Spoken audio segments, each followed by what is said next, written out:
Hello my dear students, welcome to your history online class. So in today's class we will be discussing with your fourth chapter, that is known as the expansion of the British rule. So if you have seen the previous video that I uploaded, there I taught you about the introduction part about how the four European nations, especially Portugal, Great Britain, Holland and finally the France country, they came to India with lots of intention, with lots of aims and objectives, and mainly focusing on the Indian subcontinent, the areas where they wanted to take lots of wealth in the form of profit. So in today's class we will be doing the topic with different types of subtopics which are also very much essential when you go through this fourth chapter.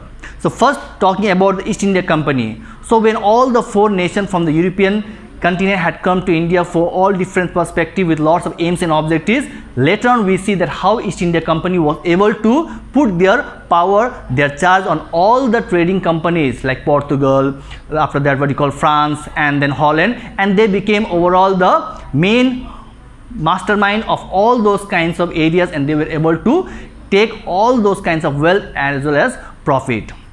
So next, talking about the first Indian state, also known as Bengal, which had got a huge province, and under those Bengal state there was a Nawab known as Siraj-Dowla. How he played a very important role just to go against the East India Company so that no further business would be done in the Bengal state. And later on even he introduced the black hole tragedy, which also states that whoever were the British prisoners, in a number 146, the British prisoners were being put in a particular cell or in a dark room, and there were no such kind of windows or no such kind of ventilation, and due to that suffocation the prisoners used to die, and that incident was used by Siraj-Dowla against the British prisoners.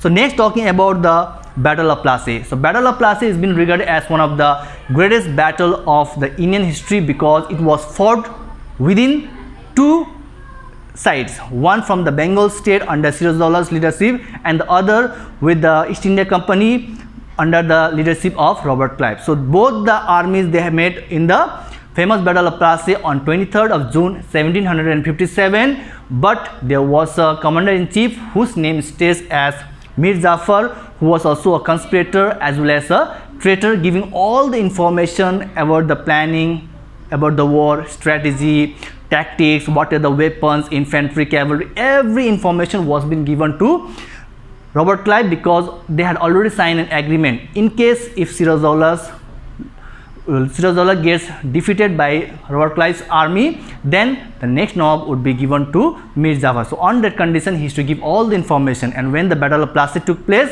in the year of 1757, so finally that year it came to the end of Siraj-Dowla and the end of a Nawab under Bengal state, and later on Mir Jafar was given as the next Nawab to hold the charge of that Bengal state by this Robert Clive.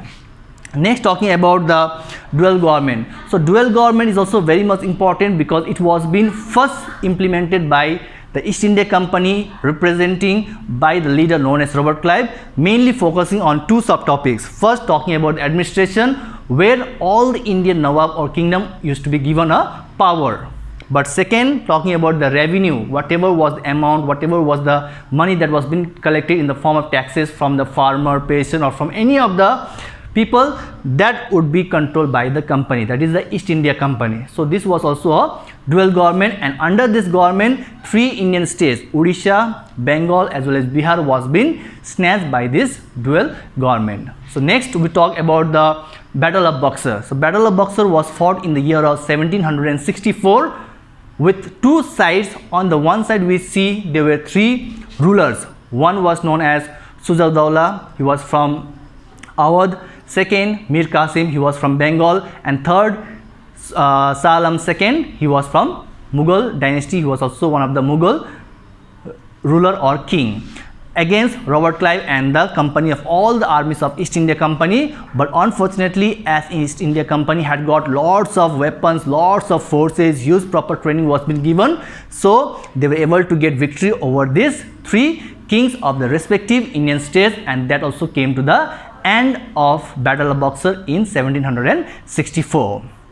Next we talk about the other battles. So apart from Battle of Plassey 1757, Battle of Buxar 1764, there were other battles which also mainly highlights that how the English East India Company, they wanted more and more Indian states, they wanted to capture, they wanted to take lots of wealth in the form of taxation with lots of profits, and that was their main intention, draining wealth from the Indian subcontinent. So the other battle mainly focuses on the Anglo-Maratha War.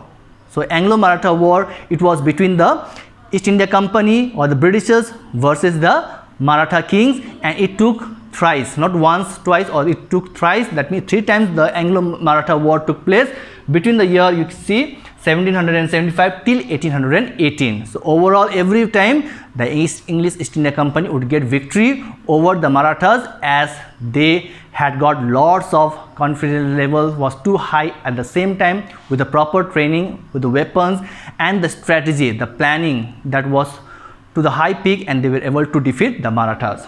Second battle, we talk about the Anglo-Mysore War. So Anglo-Mysore War, it was fought between the British East India Company versus the Mysore, one of the state, not state exactly, one of the province or the area under the Karnataka state towards the South India. And under the Mysore, we see mainly the 2 main rulers. One is known as Hyder Ali, who got victory in the first Anglo-Mysore War, but in the second and third he got defeat, and later on in the fourth we see how Tipu Sultan, also known as the Tiger of Mysore, was able to control, but at the end there was a turning point, and he also died in the year of 1799 after signing a treaty known as Seringapatam. So that also came to the end to the Mysore places or the provinces. And the last, talking about the Anglo-Sikh War. So even there was a war between Punjab state over all the Sikh community against the British government, and there were 2 times like a war took place from between the year of 1845 till 1849, and Maharaja Ranjit Singh, he played a very important role, but he could not defend his areas or states from the hand of East India Company. So at the end we will see the last topic for today's class, that is known as the 3 policies that were being put effective by the British government in order to dominate, in order to put their lot of power or charge over the Indian states. And first, talking about the subsidiary alliance, which was actually introduced by Lord Wellesley in the year of 1792, discussing over the Indian states that if they want any such kind of help, definitely the Britishers or the East India Company would give them help, but on one condition, that the Indian kingdom used to take lots of soldiers from the Britishers, and they have to give them proper training with the weapons they were being provided. Second, talking about the doctrine of lapse.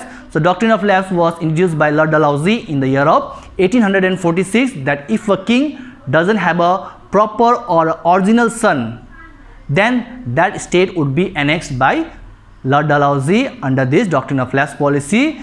And third, talking about the direct annexation. So their overpower over those kinds of Indian states. So here you see, with the subsidiary alliance like Mysore, Uttar Pradesh, all those states were being annexed.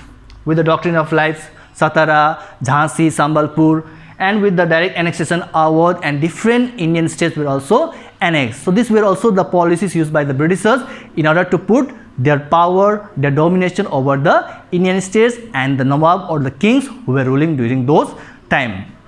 So hope you have understood today's class. Till then you just study and focus on the topic that I have taught you. Till then, stay safe, stay healthy. Thank you.